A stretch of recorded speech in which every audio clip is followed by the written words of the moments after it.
Bienvenido, Gianfranco. Gracias, Federica. Hola, ¿cómo están todos? Espero que bien. Denme un segundo. Ya, sí que sí. Perfecto.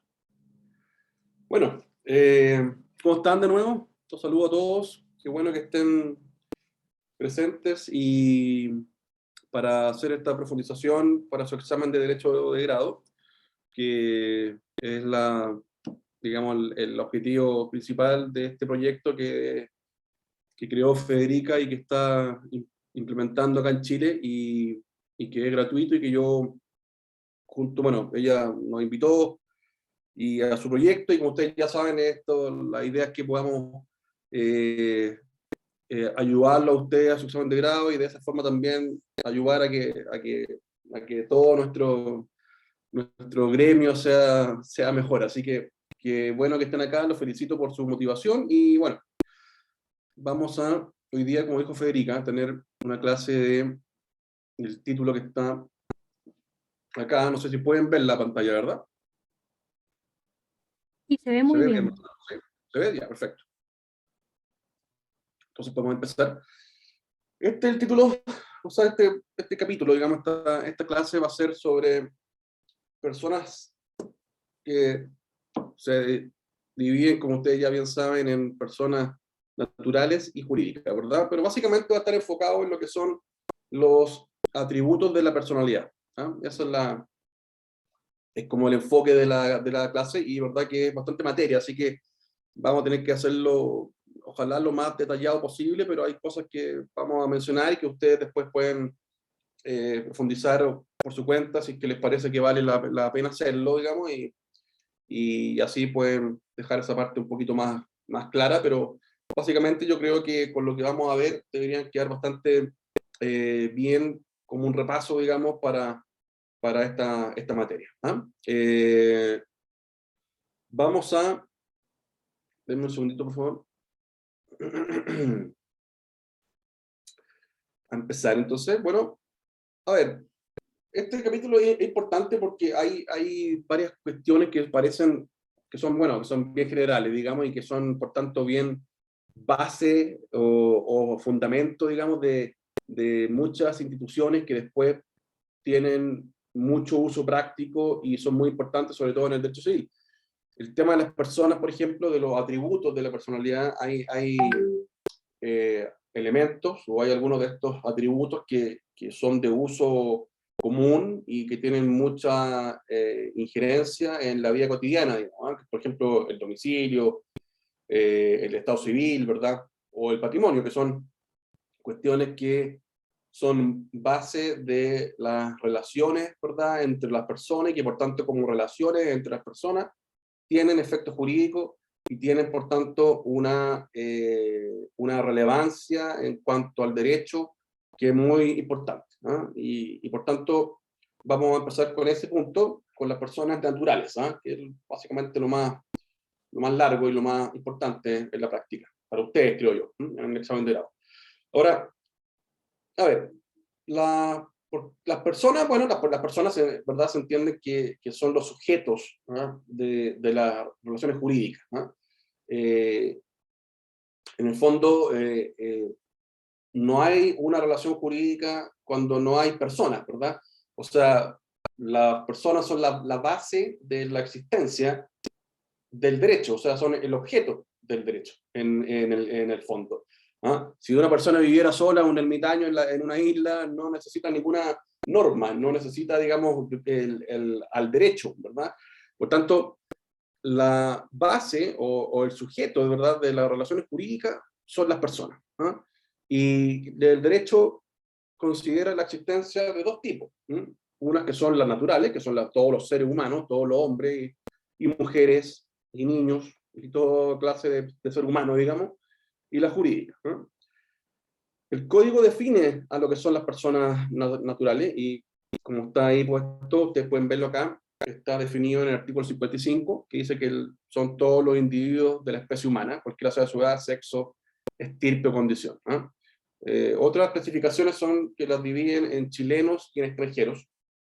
¿Ya? Y y básicamente, bueno, dice que los chilenos son todas las personas que la Constitución declara como tales, que después lo vamos a ver, pero son, digamos, las personas que son chilenos por alguna de las 4 formas, ¿verdad?, en que uno puede ser chileno, que lo vamos a ver después, pero básicamente ustedes ya saben que son las personas que nacen en Chile, o que son hijos de chilenos que están residiendo en el extranjero, o que han sido declarados chilenos por gracia, ¿verdad?, o por carta de nacionalización. Los demás son extranjeros. Pero en cuanto a ser sujeto de derechos y también a ser sujeto de relaciones jurídicas, ¿verdad? Alguien que puede adquirir obligaciones y que por tanto también tiene atributos de las personas, atributos de la personalidad, el código no hace diferencia y por tanto entre chilenos y extranjeros, cuestión que esa norma viene de hace muchos años, viene desde su inicio, lo cual significó en ese momento se podría decir una especie de avance, digamos, bastante progresista, creo yo, porque en el fondo eh, establece una cuestión que para esa época era bastante nueva, ¿no? Que no hay distinción de edad, ni de sexo, ni de estirpe, ni de condición, ¿verdad? Y tampoco hay diferencia entre los chilenos y los extranjeros, ¿no? Eh, Así que bueno, ahora, a ver, para que una persona, digamos, entienda que es persona y que por tanto es sujeto de derechos, ¿ya? Y que por tanto es capaz de relaciones jurídicas, ese está dado desde el momento del nacimiento, ¿no? Eso como lo dice el Código Civil, y por tanto ahí, independiente de la excepción que se hace respecto de las personas o de las criaturas, le dice, ¿verdad?, la ley, que aún no han nacido, que están en el vientre materno, ¿verdad?, que están en gestación, independiente de que también ellos son sujetos de derechos, no son considerados personas aún, ¿ya?, en estricto rigor jurídico, ¿ya?, sino que la persona se considera que es persona en el momento en que nace, y más aún en que es separada completamente del cuerpo de la madre, ¿ya? Esto es técnicamente el momento en que se le ha cortado el cordón umbilical, ¿ah? Y que por tanto es separado de la madre, y que haya además sobrevivido a ese hecho y que haya podido ser separado durante al menos un instante, ¿ah? O un momento. De lo contrario, se entiende que no ha existido jamás, ¿no? Eso es lo que dice la ley en el artículo 74. Ahora, como les decía antes, hay una realidad que el derecho no puede desconocer, y que es verdad que las personas que están, digamos, las criaturas, como le digo, que es lo que dice la ley, que están por nacer, que están todavía en el vientre materno, bueno, existen y que van a ser probablemente personas una vez que nazcan y que sean separadas del vientre materno, y por tanto son también sujetos de algunos derechos que se entiende se van a deferir, ¿verdad? Una vez que nazcan y vivan, ¿ah? Y que por tanto estarán suspensos hasta el nacimiento, ¿ah? Eso es lo que dice la ley. O sea, en el fondo le da como estos derechos condicionales a las personas que aún no han nacido, digamos, a las criaturas, ¿verdad? Porque las personas técnicamente, como estamos hablando, personas es técnicamente el individuo humano que ha sido separado ya del vientre de su madre y que ha, por tanto, logrado sobrevivir siquiera un instante por sí solo. Así que para estos efectos vamos a hablar de personas una vez que se entienda que una persona ya separada de su madre, y por tanto antes de eso la ley le da el tratamiento de criatura, digamos, o del que está por nacer, ¿no? Por tanto, la ley es bien clara en ese sentido. Ahí están los artículos, artículo 77, y dice, ¿verdad?, que los que están por nacer se entiende que tienen derechos que están condicionados a su nacimiento efectivo, a que nazcan, y que por tanto una vez que nazcan van a entrar a gozar de esos derechos tal cual como si fueran o si hubieran existido desde el momento en que fueron deferidos. O sea, en el fondo opera con efecto retroactivo, ¿ah?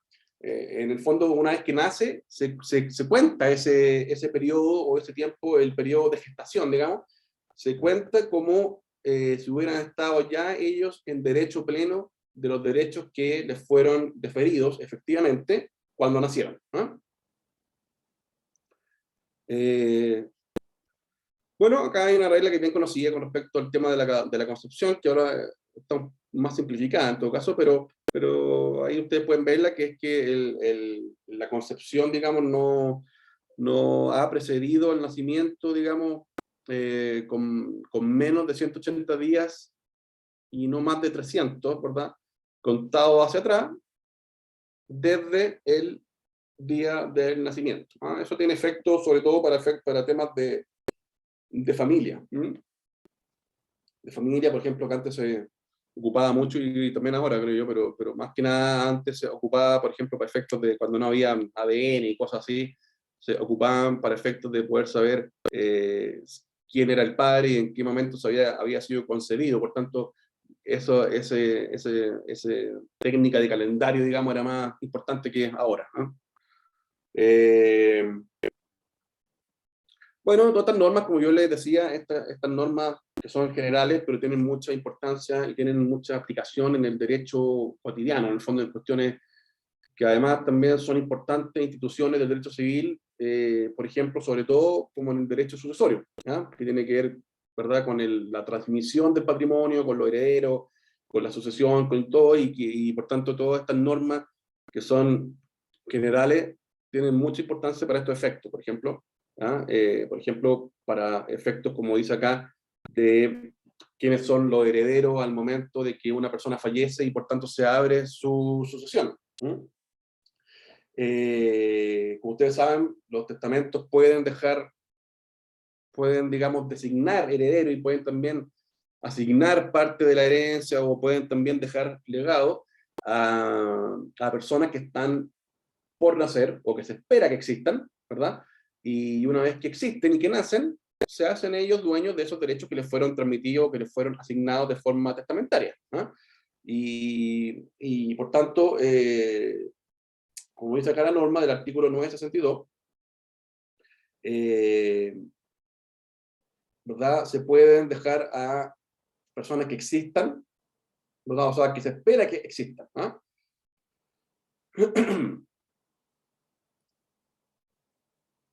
Acá hay un tema bien importante que yo creo que ustedes lo han visto y que tiene que ver con la muerte presunta. Eso lo vamos a ver al tiro. Ustedes, por favor, si quieren hacer alguna pregunta, pueden ir haciéndola en el chat si quieren. Exactamente. Ahí están diciéndole ya lo que se hace. ¿Ah? Ustedes después me dicen, voy a ir a estarlo viendo cada cierto tiempo para poderles contestar. ¿Ah? Bueno, a ver, tal como el nacimiento, digamos, forma o supone el inicio de la persona como tal, ¿verdad? La muerte supone su término. Y hay dos clases de muerte según la ley. Pues la muerte natural, que es la muerte física, y la muerte física, digamos, dada por circunstancias que son comprobables y que son fácticas, que son de hecho, y la muerte presunta, que es una institución jurídica que la ley creó para las personas que desaparecen sin dejar rastro, sin dejar noticia, y que por tanto se requiere poder hacer algo civilmente con su vida jurídica, digamos, con su situación, para que las cosas sigan avanzando, y por tanto la ley creó esta ficción, que es de la muerte presunta, para poder actuar tal cual como si hubiera muerto físicamente, digamos, por muerte natural. ¿Verdad? La muerte es un hecho jurídico, ¿ya? Natural, y como hecho jurídico tiene consecuencias de derecho. ¿No? En ese sentido, aquí se dice que la fecha de la muerte es muy importante, porque la fecha determina, entre varias otras cosas, desde ahí se empiezan ¿verdad?, a contar se empiezan a aplicar los efectos jurídicos de este hecho natural que es la muerte. ¿Ah? Por ejemplo, lo más importante tiene que ver con el matrimonio y con la herencia, por ejemplo. ¿Ah? Por ejemplo, aquí la sucesión de los bienes de una persona se abre al momento de su muerte. ¿Ya? La sucesión, ¿ya? O sea, se defieren las asignaciones testamentarias o hereditarias, ¿verdad? Esto es distinto a que la posesión efectiva se haga después y que por tanto se otorgue, ¿verdad?, en el momento en que si es testamentaria se otorgue por el tribunal, o si es intestada, sea otorgada o sea conferida por el registro civil, digamos. Pero eso es un trámite que permite que los herederos puedan disponer de las cosas, pero los herederos son herederos desde el momento en que se abre la sucesión, y la sucesión se abre al momento del fallecimiento del causante, ¿no? Y eso está dado por la fecha de muerte, ¿no? Bueno, acá como les decía antes, pueden suceder a una persona los que ya existen al momento del fallecimiento, o los que ya estén concebidos, y por tanto se espera que existen, ¿ah?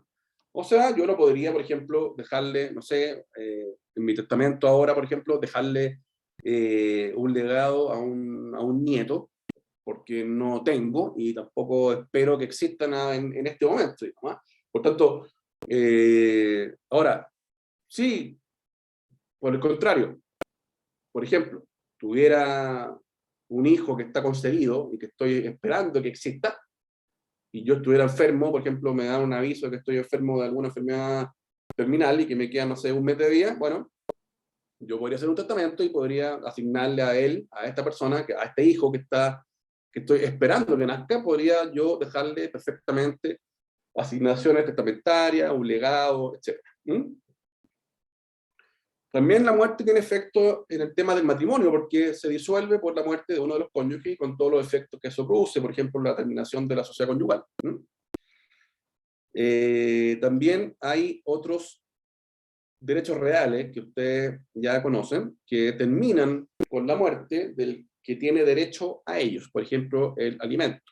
Los alimentos son intransmisibles, o sea, si yo tengo derecho a alimentos y yo fallezco, yo no le transmito ese derecho a mis hijos, ¿ah? O a mi cónyuge, sino que son derechos personalísimos. Lo mismo con el usufructo, y lo mismo, por ejemplo, con el mandato, ¿ya?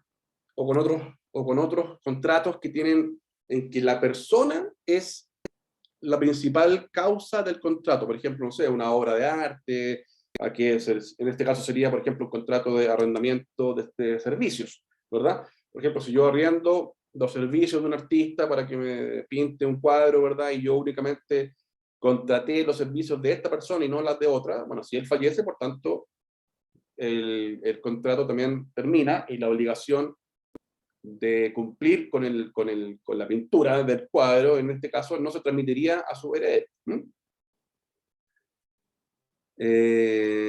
¿Alguna pregunta? ¿Hasta acá? ¿No? Perdón, por el momento no. ¿Ya? ¿Está todo claro? Sí, todo bien, Bien, dice Valentina. Y Génesis. gracias. Perfecto. Perfecto. Un segundito. Bueno, acá hay otros ejemplos, que por ejemplo la oferta se extingue por la muerte del proponente, eso lo dice el Código de Comercio. Y hay otras también instituciones que terminan por la muerte de la persona que las desempeña, que son el albaceago, por ejemplo. El albaceago, que es una institución que tiene que ver con el cumplimiento de los testamentos, ¿verdad? Una persona que el testador designa para que se haga cargo de cumplir sus disposiciones testamentarias una vez que él fallezca. Ahora, hablábamos antes también de que la muerte puede ser natural o muerte presunta. La muerte presunta, como decía, es cuando la persona desaparece y no hay noticias de él. Y por un tiempo que está establecido en la ley, que es un tiempo largo, en el cual después de que se haya cumplido ese plazo o ese tiempo, sin que haya habido noticias del desaparecido, se entiende entonces que esta persona ha muerto, y por tanto, después de que se cumpla un nuevo plazo, en la regla general, ya se entiende que ha muerto y produce jurídicamente los efectos iguales a que se hubiera fallecido de forma natural. Ahora, la muerte presunta, ¿quién la declara? La declara el juez. Eso tiene que pedirse, ¿verdad?, por cualquier persona que tenga interés en ello. Lo puede pedir cualquiera, ¿ya? Podría ser, por ejemplo, una persona que fuera heredero, o alguien que tuviera un acreedor, ¿verdad? Cualquier persona. Y se distinguen tres periodos. Se distingue el periodo de mera ausencia, que es lo que, este periodo que es el más largo, digamos, que dura 5 años, ¿ya? En el cual hay que dar aviso, y por tanto hay que hacer la denuncia, hay que buscarlo, hay que hacer una serie de trámites que en el fondo supongan que esta persona efectivamente desapareció y no se encuentra. Y una vez que pasen esos 5 años, pueden haber dos posesiones respecto de sus bienes, que son la posesión provisoria y la posesión definitiva. La provisoria es la regla general, pero no siempre ocurre, hay excepciones, ¿ya? Esas excepciones están dadas dependiendo de las circunstancias en que se haya producido el desaparecimiento, ¿ya? A ver, bueno, como les dije acá, la mera ausencia es cuando se han dejado de tener noticias, y cualquier persona puede hacer este tema presente, y se hace a través de una denuncia. Y si la persona tenía apoderados o tenía representantes legales, porque podría haber sido, por ejemplo, un incapaz, ellos se harán cargo de los bienes, y si es que no hay representantes o apoderados de esta persona, habría que nombrar a un curador, ¿ya?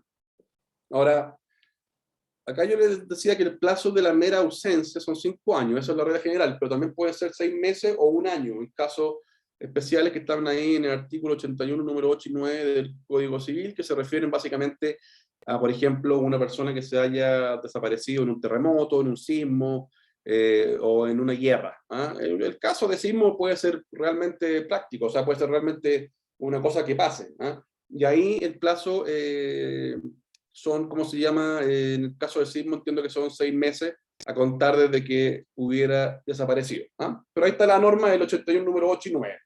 Ahí están esos casos excepcionales.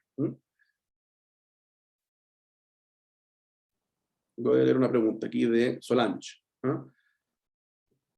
Después de los 10 años, si aparece la persona presuntamente muerta, habiendo las posesiones definitivas entregadas a sus herederos, ¿qué sucede en ese caso? Eso vamos a verlo ahora, Solange, ¿ya? Así que, si me puedes esperar un poquito, te contesto el tiro, pero justamente, más o menos un poco adelantando lo que tú estás preguntando, la muerte presunta, la realidad, ¿ya? Prima sobre la muerte presunta. Por tanto, el presuntamente fallecido que reaparece puede pedir que se deje sin efecto todo, aunque sea la posesión definitiva, en cualquier momento, ¿ya? Para él es imprescriptible.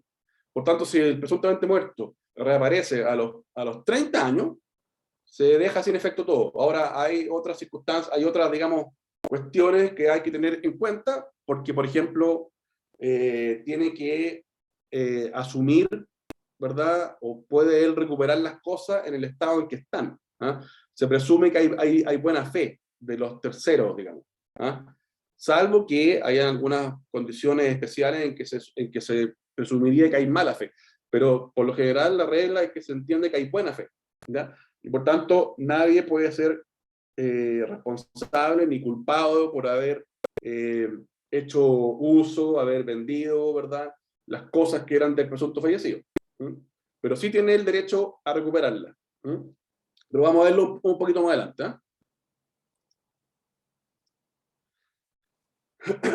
Bueno, le decía que eran los 5 años, salvo los casos especiales, ¿verdad? En estos casos excepcionales no existe la posesión provisoria, sino que ¿cómo se llama? Se defiere o se otorga la posesión definitiva de forma inmediata, ¿no? Ahora, para probar la muerte presunta hay que tener acá algunos requisitos que están también en la ley, todos están en el artículo 81, es que, bueno, como les contaba antes, que se pruebe la ausencia, ¿verdad? No basta la mera ausencia física, es que hay que tener noticias, o sea, que, ¿verdad?, hay que probar que no hay noticias del desaparecido, y que se hayan hecho diligencias para buscarlo. Por ejemplo, una denuncia, el carabinero, etc. Hay que citar al desaparecido en una publicación por 3 veces en el diario, hay que oír al defensor de ausentes, ¿ya? El defensor de ausentes efectivamente existe, una persona que trabaja con ese cargo, ¿no? Y tienen competencia por jurisdicción igual a las cortes de apelaciones, ¿ah? Por ejemplo, hay un defensor de ausentes para para la jurisdicción de la Corte de Apelaciones de Santiago, ¿ah? Otra para la de San Miguel, así, otro para Valparaíso, etc. ¿Ah? Los plazos, como les decía, están acá, son los indicados, son los 5 años, que es la norma general, salvo las excepciones de 1 año o 6 meses, según las circunstancias del desaparecimiento. ¿Ah? Y la sentencia que confiera la posesión definitiva o la provisoria tiene que ser publicada. Ahora, la posesión provisoria es la regla general, pero puede ser que no sea necesario, ya, que se otorgue cuando el desaparecido, ¿verdad? Perdón, un segundo. Claro, perfecto. Aquí está puesto, a ver, esta es la regla general. La regla general es que se otorgue la posesión provisoria y siempre y cuando hayan pasado 5 años de ausencia, ¿verdad? Y el desaparecido, a la época de que se está pidiendo ya la posesión provisoria, han transcurrido ya 5 años, ¿verdad? No tuviera o no fuera mayor a 70 años a esa fecha. O sea, por ejemplo, si se desapareció a los 40, han pasado 5 años, ¿verdad? Yo pido la posesión provisoria, bueno, a esa época él tendría 45 años. Por tanto, correspondería la posesión provisoria. Pero, por ejemplo, si el desaparecido fue a los 70 años, ¿verdad? Han pasado 5 años, yo pido la posesión provisoria, a esa fecha él tendría 75 años. Por tanto, en ese caso, se otorga de inmediato la posesión definitiva. ¿Ah? ¿Ya? Ahora, esta norma tiene una excepción. Si han pasado más de 10 años desde la última noticia, da lo mismo entonces la edad que haya tenido el presunto fallecido, y por tanto de inmediato se otorga la posesión definitiva. O sea, por ejemplo, si el desaparecido tenía 30 años y bueno, la denuncia se hace a los 5 años del desaparecimiento, después pasan 5 años más, ¿verdad? Al momento en que se pide la posesión provisoria, esta debería ser de forma inmediata definitiva, porque ya han pasado 10 años desde la última noticia. ¿Ya? Desde la última noticia, no desde la fecha de la denuncia, desde las últimas noticias. ¿No?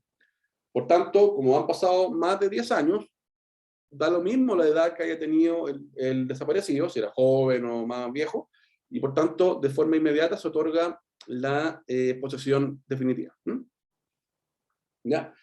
Bueno, la posesión definitiva pone término a la sociedad conyugal, ¿verdad? Abre la asociación del desaparecido, se puede abrir inclusive el testamento si hubiera, o se puede también otorgar la posesión efectiva a los herederos presuntivos, que pueden ser, los herederos presuntivos están señalados en la ley, el artículo 88 creo, pero básicamente son los mismos que los herederos, digamos, legales, ¿no? O sea, son los herederos intestados o los herederos testados si es que hubiera un testamento, ¿no?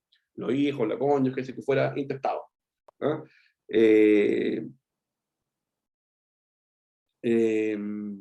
Estas personas, eso sí, estos herederos van a tener limitaciones en el caso que la posesión sea provisoria, o sea, provisoria cuando el desaparecido es menor de 70 años, si es que a esa fecha, a la fecha en que se pide la posesión provisoria, ¿ya? Sí que tendría menos de 70 años, o si no han pasado más de 10 años desde su última noticia. En ese caso se otorga la posesión provisoria, ¿verdad? Los herederos, por tanto, podrían tener derechos, estos derechos que mencionó acá, pero estarían limitados según las limitaciones que están establecidas en el artículo 85 a 89, que son básicamente garantías, ¿verdad? Que son garantías que son inventario solemne, dar caución, o sea, garantías, ¿verdad? Tienen que, por ejemplo, pedir autorización para vender, etc. ¿Ya? Ahora, la posesión provisoria termina o bien porque el presunto desaparecido reaparece, o porque se concede la posesión definitiva. ¿Ya? La posesión definitiva, si se ha otorgado la posesión definitiva, perdón, si se ha otorgado la posesión provisoria, la definitiva se otorga cuando han transcurrido otros 5 años. O si es que se prueba que el desaparecido habría ya cumplido 70. ¿No? ¿Se me siguen? ¿No? Esas dos posibilidades. O sea, La posesión provisoria se otorga, y si yo apruebo que el desaparecido habría cumplido, por ejemplo, a los 2 años de la posesión provisoria, habría cumplido 70, entonces pido la definitiva. O si me dan la provisoria y pasan 5 años más, se cumplen entonces 10 años, y ahí entonces también me pueden dar la definitiva, independiente de la edad que haya tenido el desaparecido. La posesión definitiva, como les comentaba, bueno, tiene los efectos parecidos a la provisoria, pero con las diferencias que se hacen ya definitivos, valga la redundancia, y no hay por qué entonces ya exigirle a los beneficiarios, a los herederos, ¿verdad?, a los interesados, no hay por qué pedirle cauciones, ni tampoco inventario, y están libres entonces ellos de las limitaciones que tiene la posesión provisoria. ¿Ya? Acá, por ejemplo, le puse acá, tengan, ¿cómo se llama? Se cancelan las cauciones, ¿verdad? Se procede a la partición de los bienes. O sea, se entiende en el fondo, con la posición definitiva, se entiende como si el desaparecido hubiera efectivamente muerto para todos los efectos legales, igual que si se hubiera muerto de una enfermedad, ¿no? De un infarto, de cáncer, o de un accidente, ¿verdad? Por tanto, el efecto es ese, ¿no?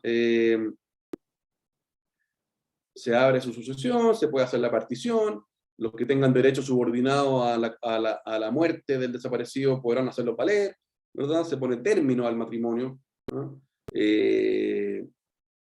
Etcétera. Acá, como le comentaba a Solange, en la pregunta que estaba haciendo ella antes, el artículo 93 dice que la posesión definitiva puede rescindirse, efectivamente, a favor del desaparecido, ¿no? Si reapareciere. O de sus legitimarios, o de su cónyuge, por matrimonio contraído en la misma época. Eso significa, déjenme pensar un buen ejemplo. Por ejemplo, bueno, a ver, si llega, como yo le dije antes, ¿verdad? La posesión, o sea, la muerte presunta puede pedirla a cualquiera que tenga interés en ello. O sea, por ejemplo, podría pedirla un acreedor, ¿ya? Ahora, el acreedor, ¿verdad? ¿Ya?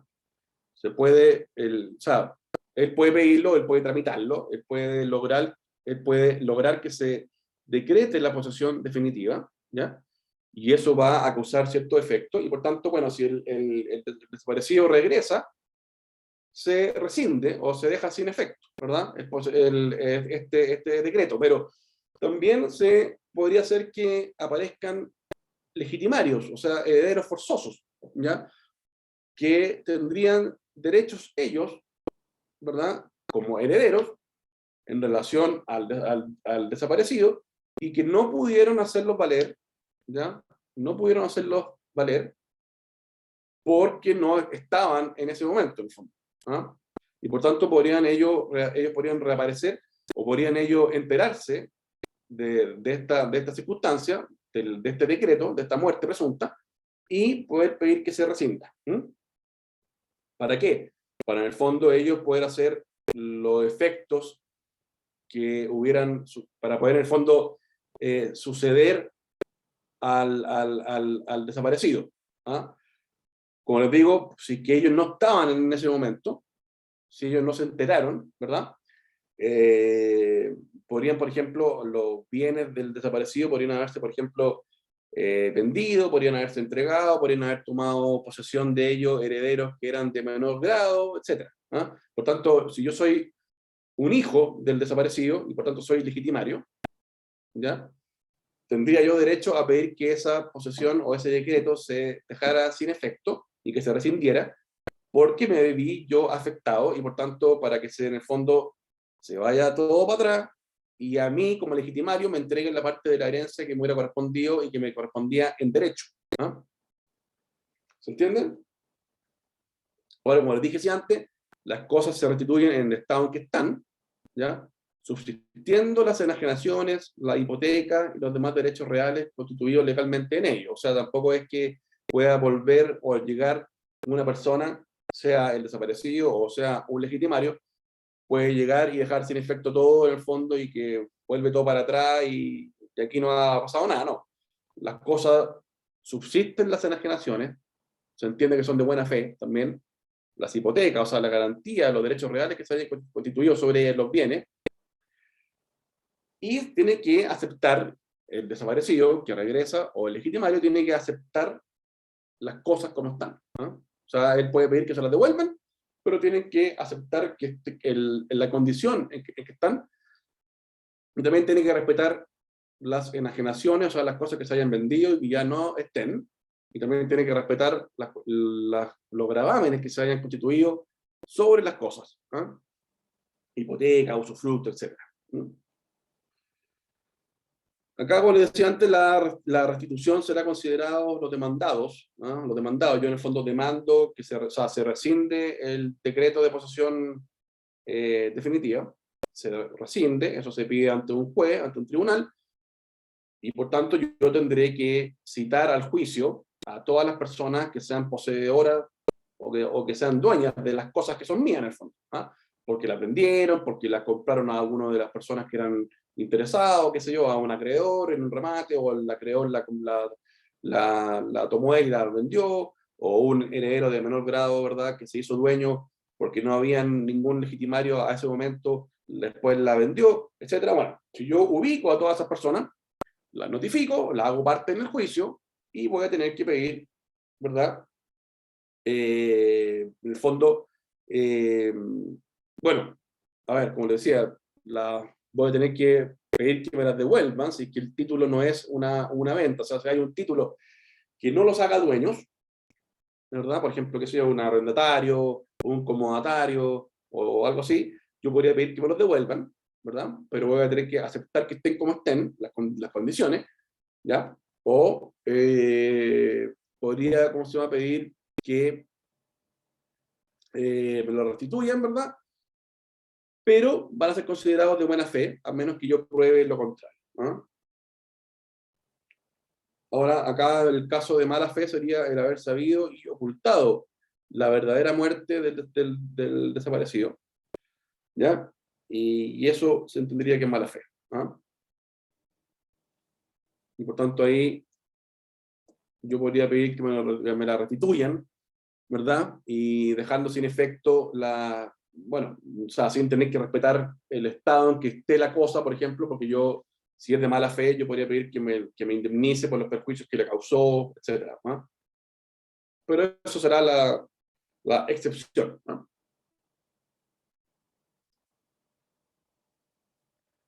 Federica, no sé, es harta materia, así que no sé si vamos bien, muy lento o más rápido que pasar. En realidad tenemos 20 minutos más, así que más o menos, fíjate vos cómo lo... Ya, bueno, ahí vemos si nos vemos después, seguimos con, hacemos otra cortita después.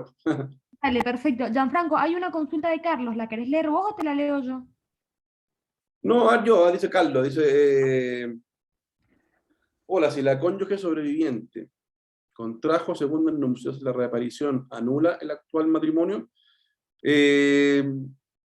Mira, yo diría que en ese caso no, ¿ya? Por la especial condición del matrimonio, ¿ya?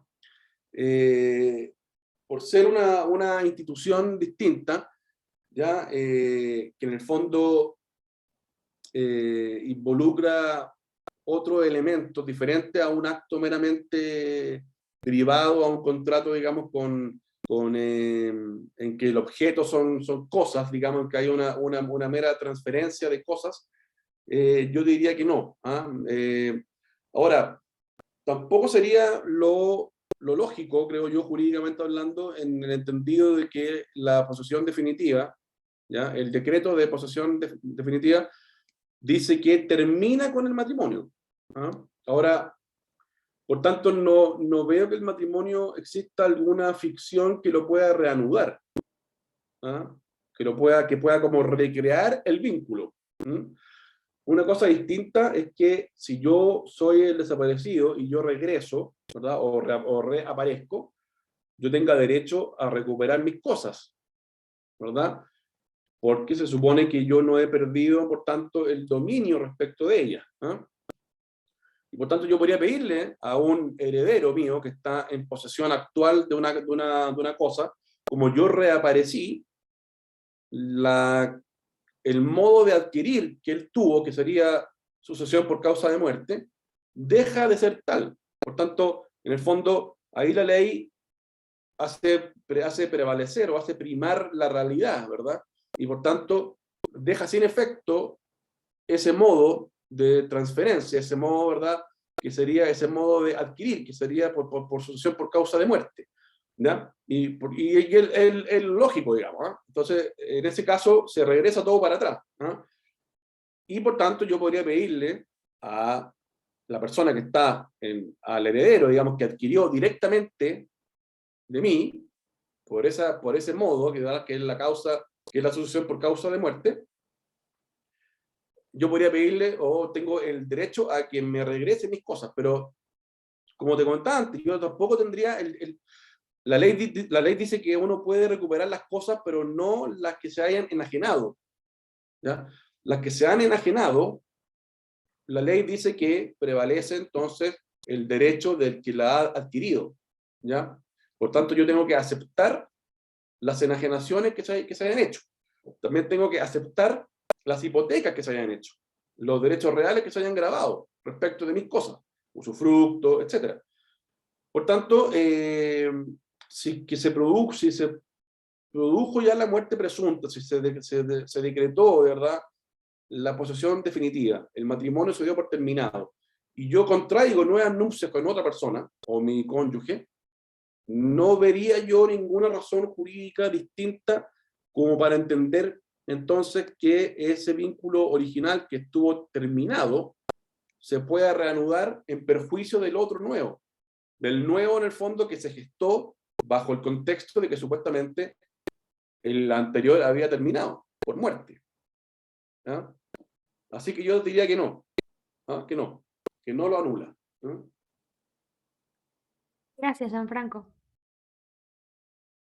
Ahora vamos a seguir un poquito, vamos a ver, bueno, los atributos de la personalidad son, como están viendo ahí ustedes, son el nombre, la capacidad, la nacionalidad, el domicilio, el estado civil y el patrimonio. Vamos a verlo un poquito más rápido, lo más importante. El nombre, una cosa importante que sepan ustedes que el año pasado cambió, o salió una ley nueva que modificó el tema de los patronímicos o los apellidos, ¿ah? Y por tanto ahora los apellidos de la madre y el padre pueden ya no seguir el mismo orden clásico que todos conocemos del papá primero y después el de la madre, sino que en el fondo pueden los papás acordar que sean distintos, o sea, que sea primero el de la mamá y después el del papá. Eso tiene ciertas consecuencias que están establecidas en los nuevos artículos 58 bis y 58 ter del Código Civil, ¿ah? Eso tienen que ustedes verlo porque es una ley nueva, muy reciente, de diciembre del año pasado, y, o sea, del 2021, digamos, así que eso modificó ese tema y permitió, por tanto, que sean los papás los que puedan elegir el orden de los apellidos. Ahora eso tiene ciertas consecuencias, como les comentaba. Por ejemplo, el que ellos elijan para su primogénito o primogénita, tienen que después respetarlo para todos los hijos en común. O sea, por ejemplo, los hermanos tienen que tener los mismos apellidos en el mismo orden, ¿verdad?, que se eligió para el primero de ellos, ¿ah? O sea, no pueden tener los hermanos apellidos cambiados, tienen que tener el mismo. Por tanto, el primero que se le otorga al primer hijo, si se acuerda que va a ser primero el de la mamá y después el del papá, tiene que mantenerse eso para todo el resto de los hijos que tengan en común, ¿no? Bueno, ahí después yo les voy a pasar a través de Federica, les voy a dar este PowerPoint, pero que ustedes puedan leer estas cosas, pero básicamente, bueno, el nombre, ¿verdad?, está dado para identificar a una persona, está formado por el nombre de pila y el apellido, o el patronímico, ¿verdad? El nombre es un elemento, un bien extrapatrimonial, indivisible, irrenunciable. O sea, yo no puedo renunciar a tener un nombre, puedo cambiarme de nombre, pero no puedo no tener nombre, ¿ah? Es imprescriptible. O sea, yo no puedo o sea, yo no puedo usar el nombre de otra persona y ganarlo por uso, ¿ah? También es incomerciable, por tanto está fuera del comercio humano, es intransferible, yo no puedo vender mi nombre, ¿verdad? Y también es inembargable. O sea, ¿Ah? Acá está lo que le decía la ley nueva, los progenitores pueden ellos, de común acuerdo, ver el orden de transmisión de su respectivo apellido, ¿ah? Que valdrá para todos sus hijos comunes.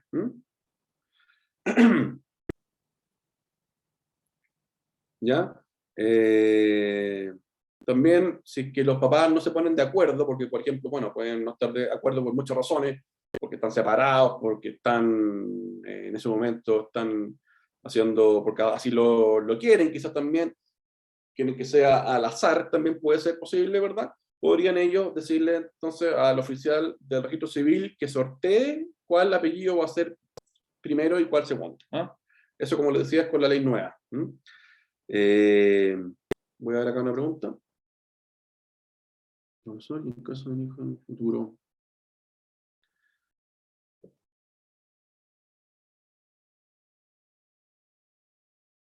Mira, eso vamos a verlo al tiro. Buena pregunta, vamos a verlo al tiro, porque está en el artículo 58 del Código Civil, en el número, en el TER. ¿Ah? Mira, la verdad es que habría que verlo, podemos verlo juntos, porque la verdad es que no sé. Yo me da la sensación que no, pero veámoslo juntos si quieres. Dame un segundito para contestarte eso, ¿ya? Bueno, o si alguien quiere, por ahora está en el 58 TER, como les digo, está en el Código Civil. Si alguien quiere ahí echarme una manito con eso, se lo agradezco, porque como les digo, la ley es súper nueva. Y está acá, el primer apellido, ¿verdad? En la inscripción, en todo registro de nacimiento, en la inscripción de nacimiento, ¿verdad? Con todo el lugar.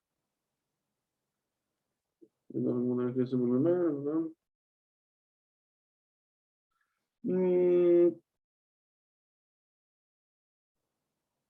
no sé, mira, aquí no está, acá en el 58 TER lo que dice es cómo se fija el apellido. ¿Ah? No sé si se lo puede cambiar el apellido. Habría que ver si es que se modificó también la ley sobre cambio de nombre. ¿Ah?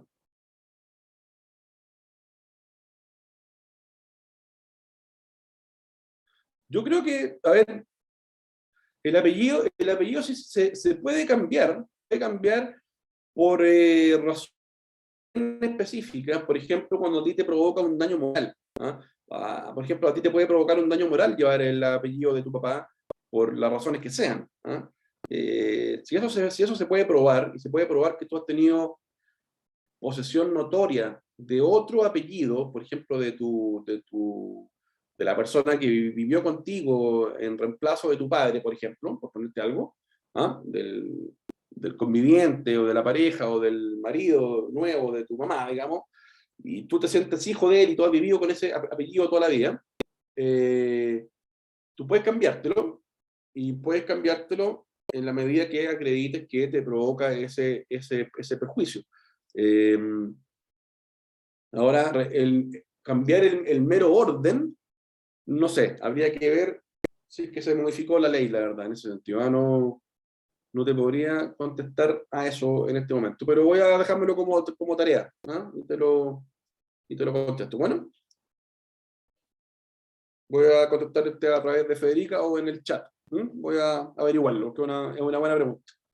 Gracias, Gianfranco. ¿Mm?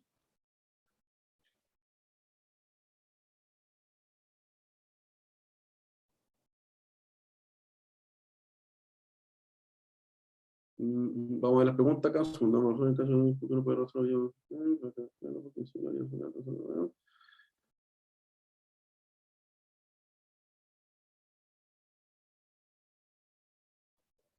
Exacto. Exacto, como dice Génesis, ¿verdad? Esta ley se refiere al orden, ¿no? No hace modificaciones respecto al cambio, eso habría que verlo en la ley de si se modificó, la ley de nombre o de apellido. Como le comentaba antes, el apellido se puede cambiar, ciertas condiciones que conversábamos antes, pero no sé si el orden porque sí nomás, ¿sabes? No sé si es que se puede cambiar el orden de los apellidos porque no me gusta ese orden nomás. ¿Ah? Tendría que haber alguna causal, creo yo, pero no estoy seguro, así que podríamos verlo. Bueno, la capacidad, ustedes saben que es la capacidad de goce, ¿verdad? La capacidad de ejercicio, la capacidad de goce es la regla, o sea, no es la regla, digamos, La regla general es la capacidad, ¿verdad? Toda persona es capaz, al menos aquellas que la ley declara incapaces. Ahora, capacidad de goce es la capacidad de ser titular de derechos. Y todos tienen, toda persona, por ser un ser humano, es capaz de ser titular de derechos. ¿Mm? ¿Ya? Pero cosa distinta es tener capacidad de ejercicio, o sea, de poder ejercerlos. ¿Ya? Y ahí, por tanto, la ley dice que, claro, todos tienen capacidad de goce, pero no todos tienen capacidad de ejercicio, y por tanto las incapacidades tienen que ver únicamente con la capacidad de ejercicio, ¿ya? No con la capacidad de goce, ¿ya? Porque no hay ninguna incapacidad de goce. Todos tienen capacidad de goce, ¿ya? Por el hecho de ser personas. Lo que es distinto, lo que yo puedo ser incapaz es por la capacidad de ejercicio, o sea, de yo poder estar habilitado para ejercerlos personalmente. ¿Ah? Y ahí está la diferencia clásica, la incapacidad absoluta y la incapacidad relativa. La absoluta es de aquellos que no pueden, o sea, que únicamente pueden actuar representados, ¿ya? Y nunca siquiera autorizados, o sea, nunca pueden actuar solos. Esos son los dementes, los sordomudos que no pueden darse a entender por escrito, y los impúberes. ¿Ah? Los impúberes son los hombres menores de 14 años y las mujeres menores de 12. ¿Ya? Y la relativa son aquellos que pueden actuar o bien representados o también pueden actuar en algunos casos autorizados. ¿Ah? Autorizados por sus tutores, por sus papás con patria potestad o por la ley. ¿Ah? Y los incapaces relativos son los menores adultos y los disipadores bajo interdicción. Eso es importante. ¿Eh? Los disipadores son las personas que se acredita que tienen gastos descontrolados y que por tanto no son capaces de mantener su patrimonio, digamos, que no son capaces de cuidarlo, ¿ah? Por gastos desmesurados, etcétera, por lapidarlos. ¿Ah? Y eso puede ser, por ejemplo, por el caso típico, el de los ludópatas, ¿ah? ¿Verdad? El de las personas que son adictos a los juegos de casino. ¿Ah? Pero no basta que sea únicamente que yo acredite que es un disipador, sino que tiene que ser un disipador que ya esté, o que yo logre, que esté, ¿verdad?, bajo interdicción. ¿Mm?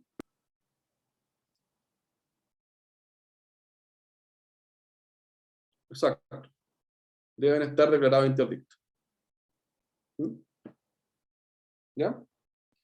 Los dementes no. ¿Ah? Los dementes, yo podría probar que un demente que no esté declarado interdicto, ¿ya? Yo podría probar que si esa persona estaba demente al momento de haber realizado un acto, yo podría pedir la nulidad de ese acto. Y eso es importante. No sé si que te referías a eso, eh, Sandra. ¿Ah? No sé si que te referías a eso, porque eso es algo importante. Si que un demente, ¿ya? Aunque suene un término medio pasado de moda, no sé cuál será ahora, quizás otro término un poco más suave que ese, digamos, pero una persona privada de razón, ¿no? Privada de capacidades mentales. Por ejemplo, suscribe en un momento dado un contrato de compraventa, por ejemplo, ¿ya? Yo podría después pedir la nulidad de ese contrato de compraventa, anularlo, en base a que no había, ¿verdad?, por falta de consentimiento, porque no había voluntad, por ejemplo, en este caso del vendedor, que es la persona privada de razón o del demente. Yo podría probar eso y ganar ese juicio y lograr que se declare nulo ese contrato, probando en el juicio que la persona era incapaz porque era demente a esa fecha, a la fecha en que suscribió ese contrato. No es necesario que el demente haya estado declarado interdicto en ese momento. ¿Ya? En el caso del disipador, sí es necesario que haya estado bajo interdicción. Yo no podría pedir la nulidad relativa, ¿ya?, de un acto de una persona que yo diga, oiga, esta persona era disipador y por tanto esta venta que hizo a usted es nula, porque esta persona era un disipador. Bueno, el demandado, la persona que compró, me diría, oiga, está bien, pero esta persona era disipadora, pero no estaba bajo interdicción en ese momento. Y cuando yo le compré a él, era capaz, era plenamente capaz, porque no estaba bajo interdicción, independiente de que haya sido un disipador a esa fecha, y que usted pueda probarlo, porque quizás el día antes, quizás también había vendido, qué sé yo, o había comprado, qué sé yo, no sé, 20 joyas, ¿verdad? Y después al día siguiente a mí me compró un Ferrari, ¿ah? Por poner algo.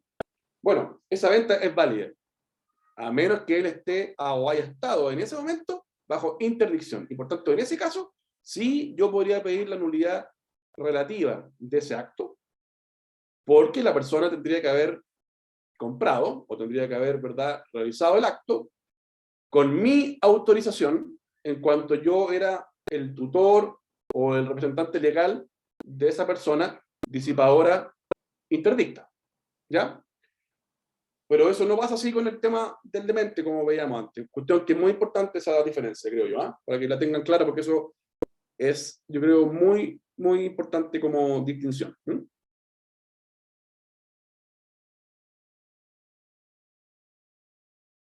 Exacto. Dice Sandra aquí, Sandra me está comentando algo parecido. La nacionalidad, bueno, la nacionalidad es básicamente el vínculo jurídico que une a una persona con un Estado determinado, y por tanto es un vínculo que crea derechos y deberes entre el Estado y el sujeto, o el sujeto y el Estado. ¿Ah? Entre el Estado y el sujeto son los derechos, por ejemplo, de respetar la vida, ¿verdad? De otorgarle ciertas condiciones, por ejemplo, de garantizarle ciertos derechos, y al revés, el sujeto tiene los deberes para con el Estado, de, por ejemplo, pagar impuestos, el más clásico, ¿verdad? Y por tanto es un vínculo, la nacionalidad es un vínculo jurídico entre un Estado y una persona. Como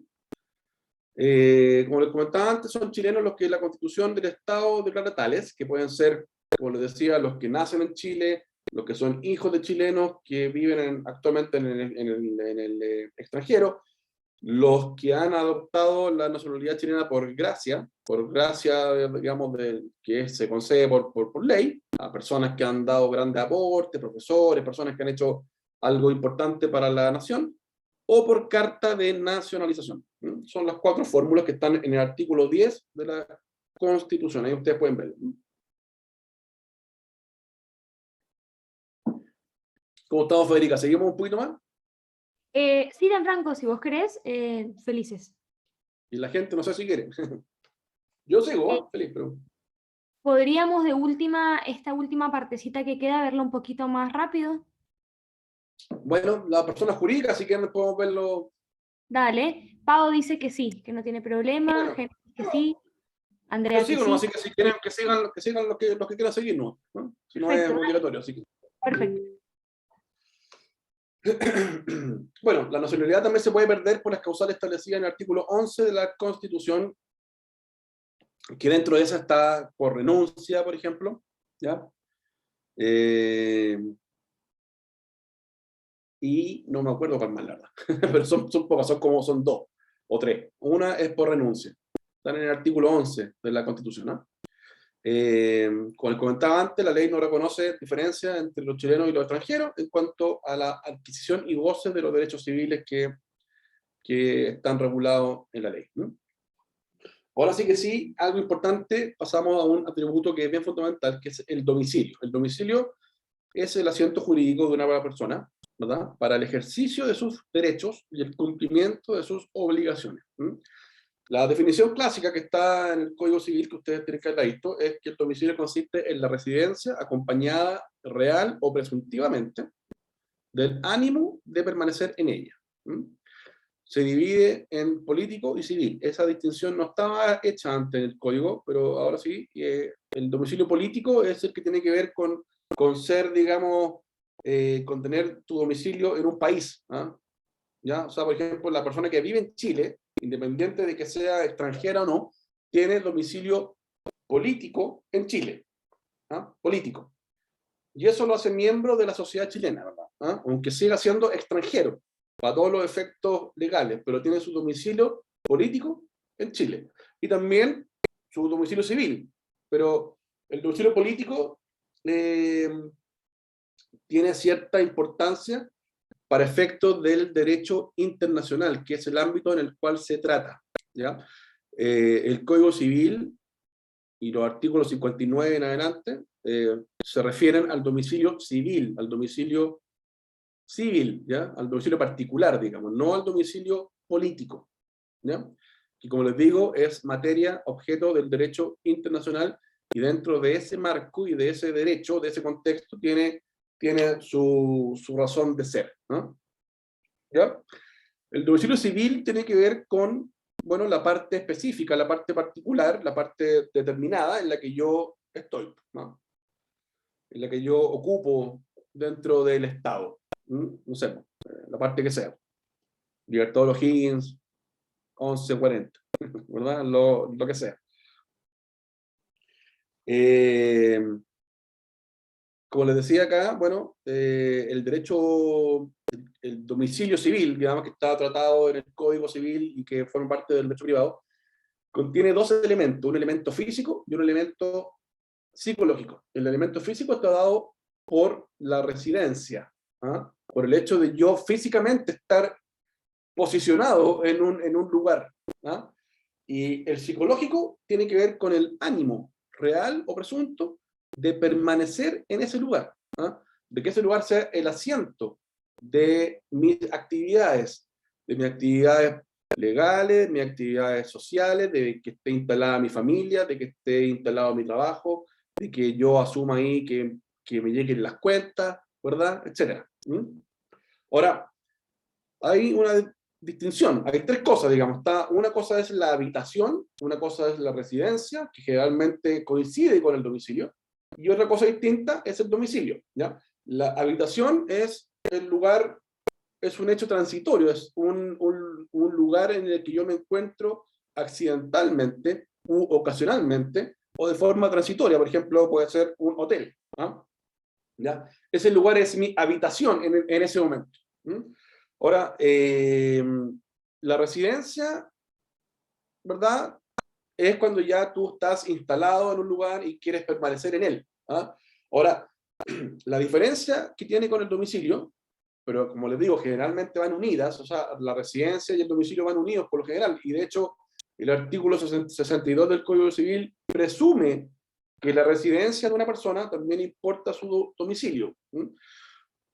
La diferencia está en que el domicilio es la intención de la persona de que ese lugar de residencia sea el asiento de su vida social y jurídica, o sea, de que sea, ¿verdad?, el lugar donde está instalada su familia, donde está instalada su negocio, donde él recibe las cuentas, donde él pone, por ejemplo, como lugar para sus contratos, etc., ¿no? Ese es el domicilio, ¿no? En el fondo es la residencia, pero con un elemento psicológico de mayor peso que la residencia, porque tiene que ver con que yo quiero establecer ahí el asiento de todas mis actividades, ¿no?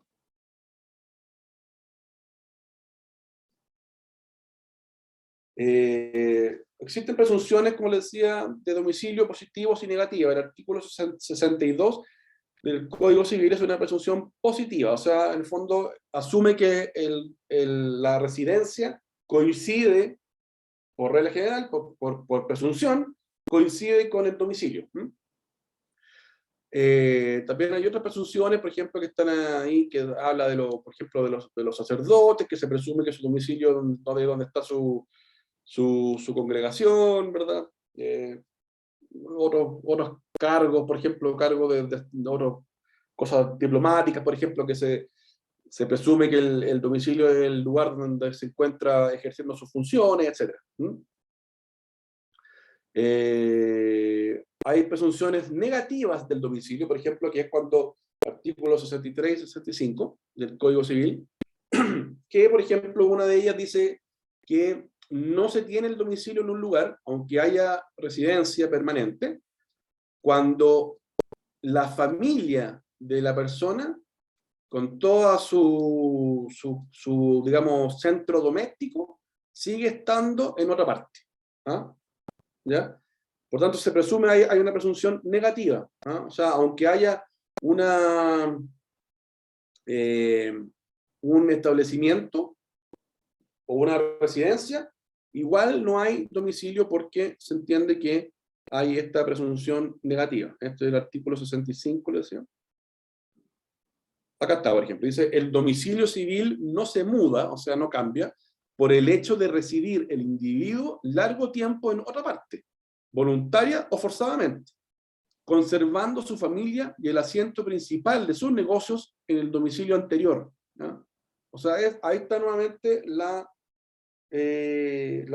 diferencia o el elemento que distingue a la residencia del domicilio. ¿Ya? El asiento principal de sus negocios, ¿ah? Y su familia, conservando su familia, ¿verdad? En ese caso, aunque la persona esté largo tiempo residiendo en un lugar, se entiende que de todas formas no tiene ahí su domicilio. También puede haber otra distinción que el domicilio legal, el convencional y el real. El legal es el domicilio que a veces tienen ciertas personas, por ejemplo, que están bajo cargo o cuidado de otros, por ejemplo, los menores de edad, o los que están interdictos, que tienen, ¿verdad?, su domicilio donde sus respectivos guardadores o tutores. El convencional, por ejemplo, que esto es importante, tiene derecho, cualquiera, a fijar un domicilio especial y particular únicamente para efectos del cumplimiento de un contrato. Yo puedo, por ejemplo, firmar un contrato y ponerle como domicilio, de común acuerdo con mi contraparte, el lugar que queramos.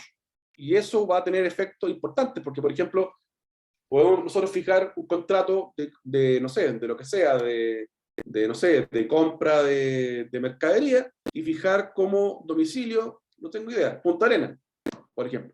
¿Ah? ¿Por qué? Bueno, porque no sé, porque puede ser que ahí esté, digamos, quizá el embarque, o lo que para nosotros sea importante, puede ser que seamos compradores de fruta y tenemos Punta Arenas, no sé, mi idea, lo que hay allá, no sé, maqui, o lo que sea, oveja, y podemos fijar como domicilio ese, aunque ninguno de los dos tengamos domicilio real ahí, pero para efectos de este contrato en particular sí, ¿verdad? Y eso va a ser importante para varias cosas, porque ahí va a tener que, por ejemplo, producirse el cumplimiento de las obligaciones, y también va a determinar la competencia del tribunal que corresponda, que conozca de cualquier conflicto que tengamos con respecto al cumplimiento o no de este contrato. Por tanto, no va a ser el del domicilio mío o del otro, que puede estar, por ejemplo, acá en Santiago, sino que va a ser el del domicilio que tengamos puesto en el contrato, aunque ninguno viva ahí. ¿Ah? Por eso es que es un domicilio convencional. ¿Ah? Y el domicilio real, bueno, es el domicilio que coincide con el domicilio, digamos, con los términos que estábamos viendo antes, el domicilio particular, que puede ser, perdón, el domicilio puede ser particular o el laboral o comercial. El domicilio particular es donde yo pernocto, el domicilio comercial o laboral donde ejerzo habitualmente mi profesión u oficio, y ese es el domicilio que hablábamos antes, ¿verdad? Ese es el domicilio real. El domicilio, como les decía antes, es muy importante porque tiene varios efectos, varias consecuencias jurídicas. Entre ellos, ¿verdad?, es el lugar donde las personas cumplen sus obligaciones, es el lugar donde se determina, donde debe efectuarse el pago, ¿ya? Artículos 1587 y 1589, es donde se abre la sucesión de las personas cuando fallecen en su último domicilio, ¿ya? Eso tiene importancia para varias cosas, por ejemplo, para determinar, ¿cómo se llama? Por ejemplo, el testamento, si cae testamento, cuál es el tribunal con competencia para pedir que lo abra, ¿sí? Y que otorgue, por tanto, la posesión efectiva. En materia procesal, determina la competencia del tribunal, ¿verdad? Y esas principalmente, esas cuatro, ¿no?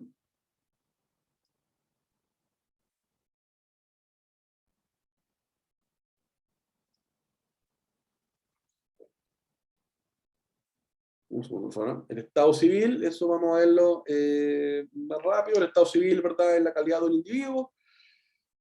En cuanto se le habilita para ejercer ciertos derechos o contraer ciertas obligaciones civiles. Está en el artículo 304 del Código Civil. 304. Está tratado el Estado Civil entre el 304 y el 320. Lo que es importante sobre este atributo de la personalidad es que todo lo que tiene que ver con el orden público todo lo que tiene que ver con el Estado Civil es de orden público y por tanto su regulación y su efecto, ¿verdad? Y sus consecuencias están establecidas en la ley y por tanto escapa a la autonomía de la voluntad. El matrimonio, por ejemplo, que uno podría pensar que es una excepción, si es en sí un acto voluntario, sus consecuencias están establecidas en la ley. Un segundo, por favor. Vamos a buscar una cosita acá que puede ser importante en el Código Civil.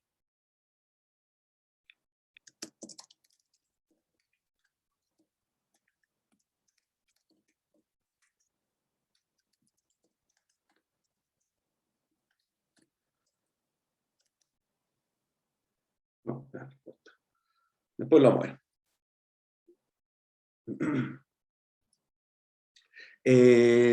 A ver, ¿qué más les comentaba? Bueno, les comentaba que el Estado Civil es personalísimo, eso es importante, es personalísimo, no se puede transigir sobre el Estado Civil, eso por disposición expresa de la ley. El artículo 2450 del Código Civil establece que no se puede transar respecto del Estado Civil, o sea, no se puede llegar a un acuerdo por voluntad de las partes, y justamente por lo que les comentaba antes, porque está fuera de la autonomía de la voluntad particular. Son materias de orden público. Y por lo mismo también el Estado Civil es intransferible, o sea, yo no puedo vender, por ejemplo, mi Estado Civil, y tampoco puedo transmitirlo, o sea, yo no puedo transmitirle el Estado Civil de casado, por ejemplo, a mi hijo. ¿Ya? Y también, por último, es importante esto, es imprescriptible, o sea, yo no pierdo mi estado civil porque digamos, porque no lo use, o porque otra persona pueda tomar, digamos, posesión de él. Eso, bueno, porque ahí nombro la norma del 2498 del Código Civil que dice que se gana por prescripción el dominio de los bienes que están en el comercio humano, y por tanto, como el Estado Civil no está en el comercio humano, es imprescriptible. También es por norma expresa del artículo 320 del Código Civil, que dice que ni prescripción ni fallo alguno, ¿ya? Podrá oponerse a quien se presente como verdadero padre o madre del que pasa por hijo de otros, o como verdadero hijo del padre o madre que la desconoce. O sea, como veíamos antes, en el caso de la muerte presunta, en estos casos relativos a las personas, siempre prevalece la realidad, ¿ya? La realidad. O sea, si el muerto reaparece, esa realidad prevalece sobre lo que se haya, digamos, podido establecer como realidad jurídica, en base a una situación que cambió, ¿ya? Por tanto, si el muerto reaparece, si el desaparecido reaparece, cambia todo y por tanto esa situación nueva es la que prevalece. Igual que en el caso que estamos viendo acá. Si es que, por ejemplo, alguien reconoce a un hijo, a una persona como hijo, ¿verdad? Si reaparece el verdadero padre, el padre biológico, bueno, él podrá interponer la acción de impugnación de paternidad, ¿verdad? O de reclamación, independientemente del tiempo que la otra persona haya estado actuando como padre del otro. Eso es sin perjuicio de lo cual, y por el interés superior del niño, ¿verdad?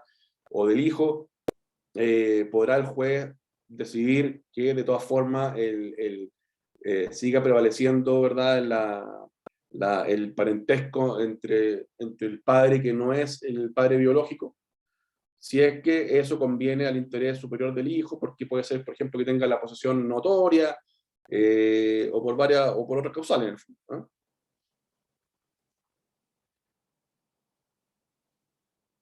Las fuentes del Estado Civil están constituidas por hechos jurídicos, actos jurídicos y sentencias judiciales.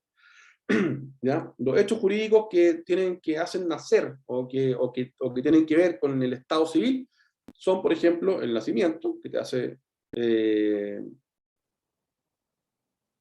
¿verdad? Perdón, que te hace tener el estado civil de hijo de alguien, ¿verdad? La edad, que te hace, por ejemplo, tener el estado civil de mayor de edad o de menor de edad.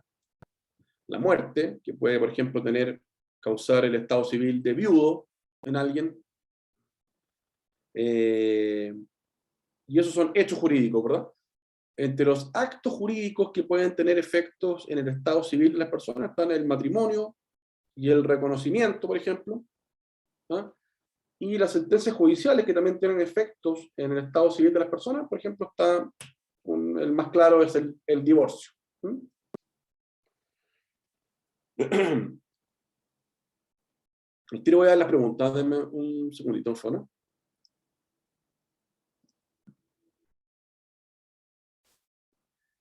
Tenemos acá la prueba del estado civil también, eso está en el artículo 305 a 320. Acá lo más importante de tener claro es que el estado civil tiene una prueba que es la prueba principal y la prueba irrefutable, digamos, mientras exista, y que es la forma principal y exclusiva en que debería probarse un estado civil, que es los certificados o las partidas que son emitidas por el registro civil, ¿no? Las partidas de nacimiento, las partidas de defunción, las partidas de matrimonio, las subinscripciones que se hagan de las sentencias, de los reconocimientos, etc.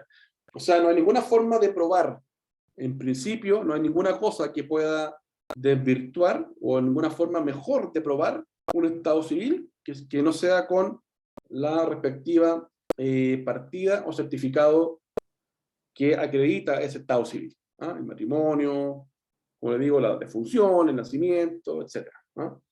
Ahora, a falta de esas partidas, ¿ya? Pueden suplirse, digamos, con otros medios de prueba, ¿ah? Por ejemplo, con otro documento auténtico, otros testigos, ¿ah? Por ejemplo, en el caso del matrimonio se podrá probar con los testigos que fueron testigos, digamos, en ese acto. El nacimiento podrá, por ejemplo, probarse con el médico o con la matrona, ¿verdad? O cualquier otra persona que haya presenciado el hecho, ¿ah? Pero eso únicamente en la medida que no existan las partidas y que por tanto deban suplirse, estas partidas deban suplirse con otros medios, otras pruebas, que básicamente son, como digo, los documentos auténticos o los testigos.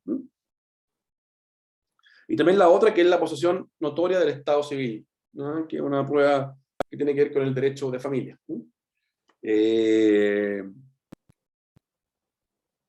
Como les decía antes, estos medios supletorios de prueba, los documentos auténticos también o los testigos, no pueden usarse en contra de la partida, ni en vez de esta, sino solo cuando la partida falta. Eso es importante, ¿eh?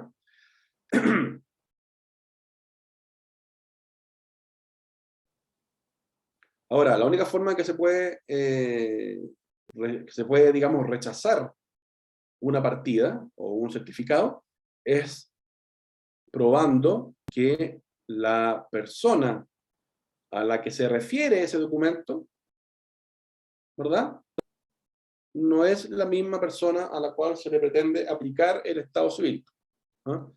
O sea, en el fondo, claro, déjeme pensar cómo explicarlo estoy pensando en algún ejemplo, ¿no? A ver, por ejemplo, con respecto a una defunción, ¿no? ¿Ya? La persona, por ejemplo, claro,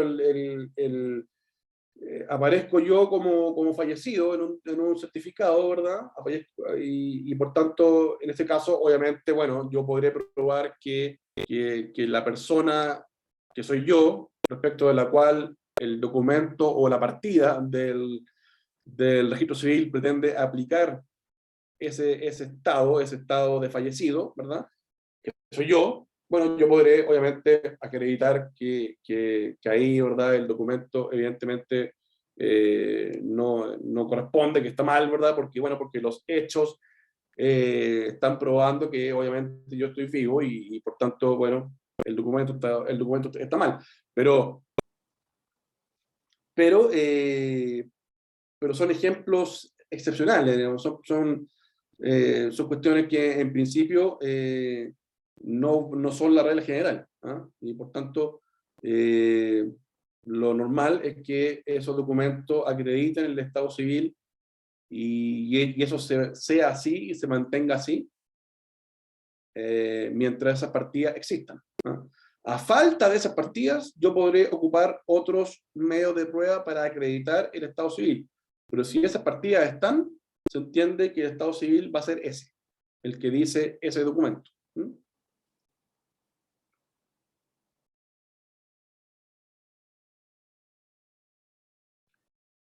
Y bueno, a ver, tenemos el patrimonio y las personas jurídicas después. No sé si, Federica, ¿qué quieran? Si están muy cansados o podemos, si Por quieren, mí, podemos hacerlo. Gianfranco, ¿Ah? si estás dispuesto, podemos seguir. No sé qué dirán los compañeros, pero si vos tenés el tiempo y la predisposición, felices. Em, vos sabés que acá, bueno, si quieren pueden comentar en el chat qué les parece, si quieren seguir, continuar, no queda mucho, pero eh, Lorena dice otra clase y Robinson dice sigamos. Y Pau dice Sí. sí y Kenneth dice sí. Sandra dice acá que si el estado civil, o sea, si ser hijo es un estado civil, sí. Ah, sí. Ser hijo es un estado civil, sí. ¿Mm? Totalmente, totalmente, porque como bien explicó Gianfranco, es lo que te emplaza en el estado de familia, ¿no? Siempre nosotros conocemos el estado civil como quizá el matrimonio, lo asociamos al matrimonio, pero no siempre es así. Así que qué bueno la aclaración. Los compañeros ¿Mm? dicen que sí, Gianfranco, así que ¿Sí? Ya. excepto dos compañeras, los demás dicen que sí. Por lo tanto, yo creo que si vos estás dispuesto, podemos continuar. Bueno, a ver, voy a ver si falta poquito. A ver, el patrimonio es el último de los atributos y básicamente el patrimonio es el conjunto de derechos y obligaciones de una persona susceptibles de estimación pecuniaria. ¿Ah? Eh, Eso podría estar quizá o va a quedar, yo creo, anticuado, pero todavía es la definición que se entiende, pero yo creo que probablemente va a cambiarse de aquí a un poco tiempo más, porque en el fondo va también a incluir otros derechos, digamos, que no son avaluables digamos, pecuniariamente, ¿no? Eh, por tanto, hay discusiones ideológicas que al final influyen en el derecho y por tanto yo creo que eso va a cambiar, pero al día de hoy la definición es esa, además, es que el conjunto de derechos y obligaciones de una persona susceptibles de estimación pecuniaria. Ahora, el patrimonio es una universalidad jurídica, ¿ya? Y por tanto tiene su origen en la ley, ¿ya? Y por tanto no puede ser creado por la voluntad de las partes, no puede ser creado por los particulares. Los particulares pueden crear universalidades de hecho, pero no de derecho, no pueden crear una universalidad jurídica. ¿Ah? Y eso, si bien no está establecido en una norma expresa de la ley, hay varias normas que sí se refieren a eso y por tanto se entiende que los particulares no pueden crear universalidades jurídicas, ¿ya? Vamos a verlo al tiro eso, ¿eh? El patrimonio es un conjunto, es una universalidad que es independiente de los bienes que lo componen, que lo componen, perdón.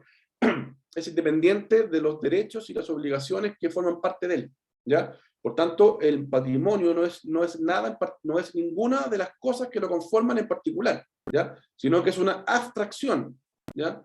Es una abstracción, es un concepto, ¿ya? Es una universalidad, que es único, ¿ya? Es la regla general, las personas tienen un patrimonio, ¿ya? Es imprescriptible, yo no puedo adquirir el patrimonio completo de alguien, yo puedo adquirir bienes particulares, yo puedo adquirir cosas por prescripción, pero yo no puedo adquirir una universalidad, ¿ya? Yo no puedo adquirir todo el patrimonio, O sea, no puedo, digamos, adquirir el patrimonio como concepto, ¿ah? No puedo adquirirlo como atributo del otro, ¿ya? Es inembargable. Se pueden embargar cosas que conforman el patrimonio. Se pueden embargar bienes corporales, bienes incorporales, muebles, inmuebles, ¿verdad? Etcétera, pero no el patrimonio como abstracción, no el patrimonio como atributo. ¿Ah? Y por tanto, en ese sentido es inembargable. ¿Ah? Eh, bueno, acá como le decía, es independiente de los derechos y las obligaciones que individualmente lo conforman, ¿ya? Y eso es importante porque una persona puede tener patrimonio de todas formas, aunque no haya ningún bien en él. O sea, una persona en situación de calle, por ejemplo, que no tenga nada, ¿ya? Tiene patrimonio, igual, ¿ya? Su patrimonio estará dado por la obligación y los derechos, o por los derechos que tenga él en ese momento. ¿No? Y por tanto, no es necesario que hayan cosas, no es necesario que hayan digamos, eh, cuestiones, ¿verdad? Que dependan, que por tanto el patrimonio dependa de que existan para que una persona tenga patrimonio. ¿Ah? Una persona tiene patrimonio por el hecho de ser persona y por tanto es un atributo de la personalidad, ¿ya? Independiente de que haya o no cosas en ese momento. Y por tanto, por eso es que el patrimonio es independiente de las cosas que lo conforman. ¿Ah?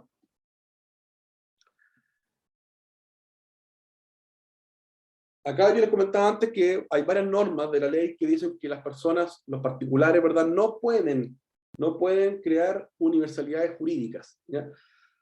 Por ejemplo, el artículo 1407 del Código Civil que prohíbe las donaciones a título universal. El artículo 1811 que dice que prohíbe, ¿verdad?, la venta de universalidades, ¿no? O sea, que prohíbe la venta de todos los bienes presentes o futuros de una persona. ¿Ah? También, por ejemplo, el 2056, que prohíbe las sociedades a título universal. ¿Mm? Por estas normas se ha entendido entonces que los particulares, las personas, no pueden crear y tampoco pueden, por tanto, transferir, ni pueden, por tanto, realizar eh, actos, digamos, sobre la totalidad de una universalidad jurídica. ¿Ah? Jurídica. Les veíamos antes también es imprescriptible, ¿verdad? Por la misma razón, porque está fuera del comercio humano, ¿verdad? Y acá un punto importante es que el patrimonio es esencialmente unitario, ¿verdad? O sea que es uno por persona, es indivisible, y cada persona es y debe ser titular de un patrimonio, que es el patrimonio originario, digamos, ¿ah? Ahora, sin perjuicio de eso, hay algunas excepciones en que la ley establece lo que se denominan patrimonios fraccionados, que son patrimonios eventuales, o también cuando llegan a ser, ¿verdad? Son por lo general temporales. ¿Ah? Por ejemplo, el patrimonio separado digamos, de la mujer, por ejercer alguna profesión u oficio o industria separada del marido, o el peculio profesional o industrial del menor, ¿verdad? O el heredero que acepta con beneficio de inventario. En esos casos se aplica un régimen jurídico excepcional en estos patrimonios, ¿ah? Y que tienen una administración especial. Y por tanto la ley es la que ha regulado cómo funcionan estos patrimonios fraccionados, que son en el fondo patrimonios eventuales y temporales, ¿verdad?, respecto de ciertas personas en determinadas circunstancias y por razones precisas. La norma general es que cada persona tenga un patrimonio que sea el patrimonio original con el cual nace, digamos, ¿ah? Que es un atributo de la personalidad, y que por tanto ese sea su patrimonio durante toda su vida y que puede ser mayor o menor según las circunstancias, y que sea ese en el fondo. ¿Ah? Pero están estos otros patrimonios denominados fraccionados, ¿ah? Que son por lo general estos tres casos. ¿Ah? Como les decía, bueno, el concepto de patrimonio como esta universalidad jurídica, que es independiente de las cosas que la forman, de los derechos y las obligaciones que lo conforman, es la que hace posible, por ejemplo, la responsabilidad del deudor por sus obligaciones civiles, o sea, el conocido como derecho de prenda general, que está en el artículo 2465 del Código Civil, ¿verdad? Que dice que una persona responde con todos sus bienes, ¿ah?, que tengan en ese momento, al momento del pago, no al momento de contraer la obligación, sino que al momento en que se exige el cumplimiento, ¿ya? Por tanto, si una persona, por ejemplo, no sé, al momento de obligarse tiene un patrimonio de 10 y después tiene un patrimonio de 1, al momento en que el acreedor le exige el pago, bueno, responderá con 1. Si tiene 10, responderá con 10. Y si tiene 100, responderá con 100, digamos, ¿ah?, hasta el pago completo de la obligación, ¿ah? Y por tanto, todo su patrimonio queda afecto al pago de esa obligación, independiente del el patrimonio que haya sido o cómo el patrimonio haya estado al momento de haberse contraído la obligación. Sino que lo que importa es cómo está el patrimonio al momento de que se exige el pago por el acreedor, ¿ah? Y por tanto, esto tiene que ver con que el patrimonio se entiende que es una universalidad independiente de los bienes, de las cosas que lo conforman. Porque si no fuera así, entonces, ¿verdad?, quedarían grabadas las cosas, quedarían, digamos, reducidos los derechos de los acreedores a las cuestiones que habían al momento en que se contrató, a las cosas particulares de ese momento, y no a todas las que hayan al momento de exigirse el cumplimiento, ¿ya? Lo que se obliga, por tanto, es el patrimonio, no las cosas en particular que la conforman, ¿ya? Independiente de que haya cosas particulares que puedan ser dadas en garantía, por ejemplo, una hipoteca, ¿ya?, o una prenda. Ahora, la prenda y la hipoteca son derechos reales, por tanto, a mí como acreedor me dan derecho a perseguir el cobro de lo que me deben, a perseguirlo en las cosas que son dadas en garantía. Por tanto, yo puedo perseguir esas cosas independiente de quién sea el dueño o el poseedor de ella en un momento dado. O sea, si es que salen del patrimonio de mi deudor, yo igual puedo perseguirla. Pero, por ejemplo, si yo persigo una hipoteca o una prenda, la remato, con el producto de la venta yo me pago, y eso no alcanza para pagar toda la deuda, yo puedo ir y embargarle al deudor el resto de bienes que sean suficientes, que estén en su patrimonio, para hacerme pago completo, ¿ya? Por tanto, que existan derechos reales, que existan garantías reales, no afecta el derecho de prenda general, o sea, no afecta que el patrimonio del deudor sea responsable del pago de las deudas de la persona a la cual pertenece, ¿no? Y ahora vamos a pasar a las personas jurídicas, ¿ya? Para terminar. Como les decía, las personas jurídicas, bueno, la ley divide a las personas entre jurídicas y en naturales, ¿verdad? Las personas jurídicas son entidades colectivas que tienen una personalidad propia, independiente de la personalidad individual de las personas o de los seres, en este caso, que la componen, ¿ah? También se definen como colectividades jurídicamente organizadas de hombres o de bienes, ¿ya?, a las que el Estado le reconoce, o sea, la reconoce y la ley las eleva a la categoría de sujetos de derecho. O sea que son sujetos de relaciones jurídicas, ¿no? El artículo 545 define a las personas jurídicas, ¿verdad? Diciendo que es una persona ficticia, capaz de ejercer derechos, ¿ya?, o sea, capacidad de ejercicio, y por tanto también tiene capacidad de goce, o sea, tiene capacidad de ser sujeto de derecho, y contraer obligaciones civiles, ¿sí?, y de ser representada judicial y extrajudicialmente. ¿Ya? Las personas jurídicas se clasifican en dos tipos, en personas jurídicas de derecho público y personas jurídicas de derecho privado, ¿no? Las de derecho público se norman en otras leyes, ¿ya? Por ejemplo, las personas jurídicas de derecho público pueden ser la iglesia, por ejemplo, una persona jurídica de derecho público, Hay, por ejemplo, la Universidad de Chile, es una corporación jurídica de derecho público. El Estado es una persona jurídica de derecho público. Las municipalidades son personas jurídicas de derecho público, ¿ya? Y ellas están reguladas por leyes particulares especiales. Y las personas jurídicas de derecho privado son otras, que también esas están reguladas por el Código Civil y son de derecho privado. Ahora, en este título que yo les nombro, el artículo 545 y siguiente, únicamente se refiere a las personas jurídicas sin fines de lucro. Sin fines de lucro, o sea, las corporaciones y las fundaciones. Las sociedades, que son las personas jurídicas con fines de lucro, el Código Civil las trata en el artículo 2053 en adelante, y las trata como parte de un contrato, ¿ya? O sea, el contrato de sociedad crea necesariamente a una persona jurídica, que se llama sociedad, ¿ya? Pero la sociedad es un contrato, en el fondo, ¿ya? Y por tanto el código las trata ahí, ¿ya? En el artículo 2053 y siguiente, ¿ya? En el artículo 2500, perdón, en el artículo 545 en adelante trata a las personas jurídicas de derecho privado sin fines de lucro, que son las corporaciones y las fundaciones. Las que persiguen fines de lucro, como les decía, son las sociedades, que pueden ser civiles o comerciales. El Código Civil lo reglamenta, como les decía, en el artículo 2053 y siguiente. La sociedad forma una persona jurídica distinta a los socios individualmente considerados.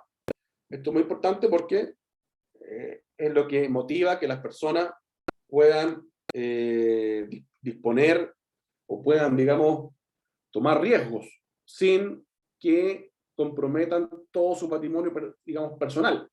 Por tanto, únicamente ellos pueden arriesgar el patrimonio que quieran, o pueden, digamos, arriesgar la inversión que quieran, y disponer de una cantidad que libremente, digamos, destinen, sin quedar ellos como deudores personales. Por tanto, crean un patrimonio distinto, crean un patrimonio que es personal de esta persona jurídica, que es independiente para la vía del derecho, independiente de ellos, ¿ah? Y eso es muy importante. O sea, es básico, digamos, ¿ah? Para toda la vía comercial, de negocio, etc. ¿Ah? Las sociedades son colectivas, que pueden ser civiles o comerciales, en comandita, que es una forma bien rara, digamos, poco usual, en que hay socios comandatarios, ¿verdad? Y socios gestores. Los comandatarios son los que ponen, digamos, la inversión, los gestores son los que administran. Sociedades anónimas, que son siempre comerciales, y que son y las sociedades por acciones y de responsabilidad civil. Las sociedades por acciones son una figura más o menos reciente, son de hace no mucho tiempo atrás, una especie de sociedad anónima con mezcla de sociedad de responsabilidad limitada. En el fondo, la gracia es que puede haber un solo accionista, ¿ya? Un solo socio, digamos. En cambio, las sociedades anónimas nunca puede haber un socio, porque por ley, al haber un solo accionista, un solo socio, que sea dueño de todo el capital, la sociedad se disuelve, ¿ah? Por disposición expresa de la ley. En cambio, las sociedades por acciones pueden haber un solo accionista, y su reglamento, o sea, su normativa se asocia, o sea, es igual a las sociedades anónimas en la mayoría de las cosas. Por tanto, permite bastantes libertades que tienen las sociedades por acciones, al contrario de las sociedades, por ejemplo, de responsabilidad limitada, que son las llamadas sociedades de personas, ¿ah? Las sociedades pueden ser de personas o de capital o acciones, ¿ah? Las sociedades de capital o de acciones son aquellas en que las personas que conforman la sociedad no son la razón principal de su existencia. En las sociedades anónimas, ¿ya? Y en las por acciones, lo que importa es el capital reunido y la administración de este para que produzca utilidades para todos, digamos, ¿ah? Es indiferente quién es socio en una sociedad anónima, en principio. No es que en la práctica sea tan así, pero en principio la sociedad anónima es indiferente quién es el socio, quién es el accionista. Lo que importa es quién pone el capital, digamos, o sea, que alguien ponga un capital, y que ese capital sea dirigido y sea administrado por un directorio que es elegido por los accionistas y que en el fondo tiene como misión, ¿verdad?, producir la mayor cantidad de beneficios para los accionistas. En cambio, en las sociedades de personas, que son las colectivas y las sociedades de responsabilidad limitada, básicamente, lo importante o lo fundamental o la razón de ser de la sociedad es las personas de los socios, o sea, los socios en sí. Por tanto, la razón de que la sociedad exista es porque esas personas en particular se juntaron, ¿verdad? Pusieron cosas en común para un fin colectivo, un fin común, ¿verdad? En atención a la persona del otro, ¿ya? Y no a la plata o al capital del cual disponía en el fondo, ¿ah? Que es la diferencia con la otra.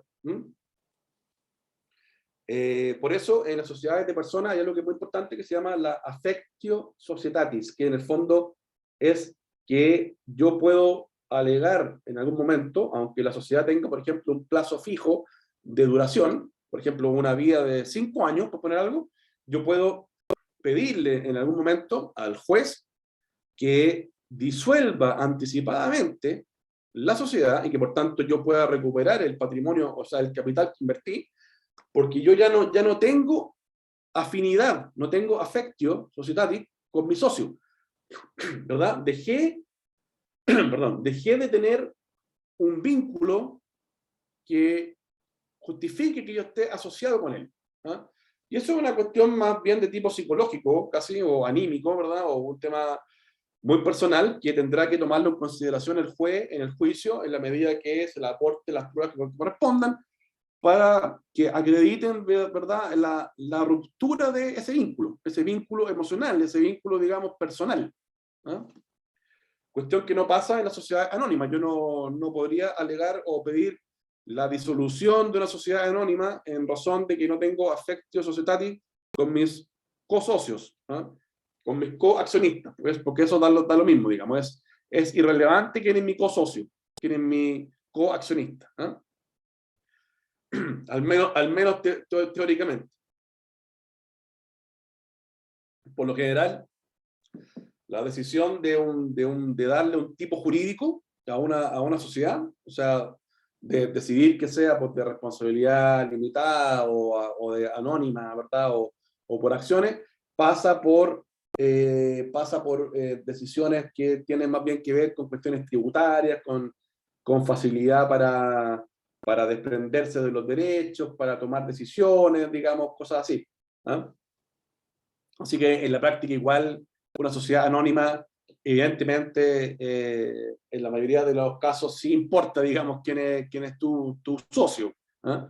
Pero hay muchos casos que también que no, porque ya cuando son muy grandes, por ejemplo, hay 500 socios en una sociedad o más, a final de cuentas ya lo que no importa quiénes son tus socios, sino lo que importa es que el directorio, quiénes son, digamos, los que administran y cómo están trabajando, ¿no?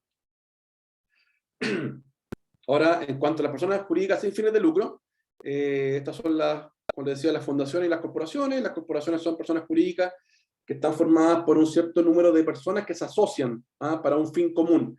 El fin común puede ser en beneficio de ellos, para su beneficio, que no sea un beneficio pecuniario, sino que sea un beneficio que no sea de lucro, pero puede ser para ellos, o para un fin o para un beneficio general. ¿Ah? Pero lo que importa es la asociación de personas. ¿Ah? Por tanto, la corporación deja de existir si es que no hay un mínimo de asociados. ¿Ah? La fundación, por el contrario, lo que importa es que se constituya por una aportación de bienes que van a ser utilizados, que van a ser administrados para conseguir un fin que siempre es de interés general o de un número, o de unas personas, digamos, que son independientes de los fundadores, digamos, o de los administradores de la fundación. ¿Ah? Por ejemplo, puede ser, no sé, las personas en situación de calle, los niños con cáncer, etcétera, en el fondo. ¿Ah? Pero no son las personas, no es en beneficio del fundador o de los que administran. ¿Ah? En cambio, las corporaciones sí pueden ser para conseguir objetivos que son de beneficio de las personas que están asociadas en esa corporación.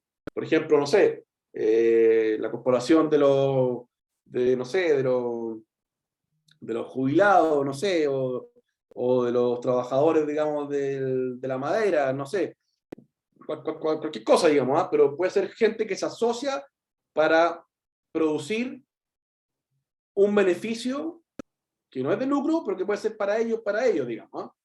Pero no así las fundaciones, que siempre es un fin general, digamos, ¿ah? Un interés que está aparte de las personas que forman la fundación.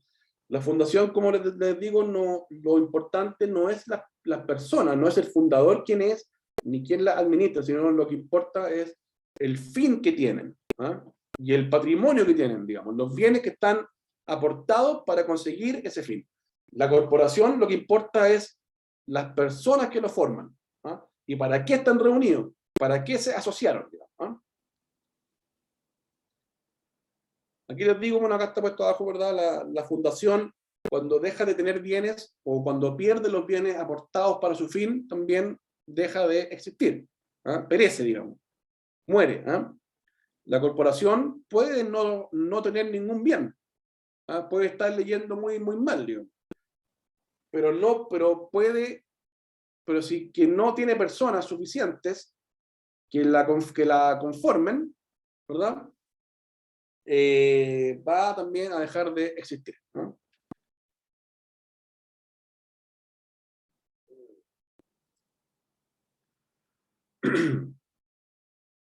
Esto ya lo vimos ya, ¿verdad? Las corporaciones se constituyen, gobiernan, mantienen y disuelven por la voluntad de sus asociados, ¿verdad? Se manejan a través de una asamblea general y de un directorio, ¿no?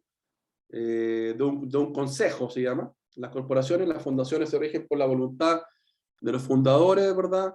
En su acto fundacional y también por su estatuto, digamos, donde se fija la administración y el gobierno. Y bueno, el proceso de constitución se hace a través de una escritura, ¿verdad? Eh, a la cual se deposita y hay que pedirle autorización a la Secretaría Municipal correspondiente, a la del domicilio, y que luego que es autorizada su existencia por la Secretaría Municipal, se inscribe en el registro de personas jurídicas sin fines de lucro del registro civil, lo que le da su existencia jurídica a la corporación o a la fundación hasta que no sea disuelta por las causales que estén establecidas en su respectivo estatuto, o porque dejan de tener personas en el caso de las corporaciones, o porque pierden los bienes a que eran, digamos, el objeto de su fin, ¿no? Bueno, las personas jurídicas también tienen atributos similares a los de las personas naturales, que son el nombre, que en el caso de la jurídica se llama razón social. Tienen domicilio, que está dado por el lugar en que se constituyen, ¿ah? Tienen nacionalidad también, que también está dado por el lugar donde se otorga sus estatutos, ¿ah? Por tanto, una sociedad que se constituye en Chile es chilena, una fundación que se constituye en Chile es chilena. Tienen patrimonio propio, independiente del patrimonio de las personas que la constituyen. Por tanto, pueden tener obligaciones propias, ¿ya? Pueden ser deudoras ellas mismas, digamos, y no sus asociados o sus socios, ¿verdad? Y tienen capacidad, porque también tienen capacidad de goce y tienen capacidad de ejercicio a través de sus representantes legales, ¿verdad? Por tanto, básicamente lo que no tienen es el estado civil, ¿no? Que es lógico por su calidad, ¿no? Así que, bueno, se nos alargó harto la clase, pero yo creo que alcanzamos a ver todo, era harta materia, pero espero que no haya estado tan fome, y